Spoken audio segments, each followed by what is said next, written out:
મને પહેલા બી એવોર્ડ કોઈ આપતા નતા, એટલે પ્રાઇવેટ વાળા સરકારી વાળાએ આવું કર્યું, બહુ આશાઓ હતી, પણ તોય મેં કીધું કે મને ત્યારે પણ હું બોલ્યું તો મને એવોર્ડ એક બેસ્ટ એક્ટરનો એવોર્ડ મળે કે ના મળે, પણ આ પિક્ચરના બીજી બધી કેટેગરીમાં 1-2 એવોર્ડ તો મળવા જોઈએ.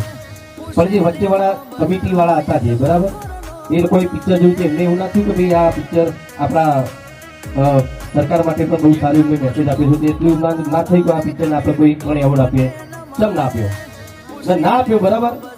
તો એ વસ્તુ સરકારે કેમ નોંધ ના લીધી? તો આ વચ્ચેવાળા બધા તમે જ બેહાડ્યા છે ને, તો એમને કાઢો અથવા તો એમનો સુધારો બરાબર.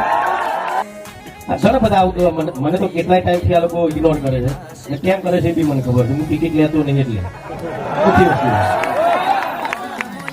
ઇલેક્શન નહીં લડતો, તમારે લડવાની ક્યાં જરૂર? તમે બધા સ્વતો ભરાઈ ગયા, જીતેલો જ છું, મારે કશું કરવાની જરૂર નહીં બરાબર. ગમે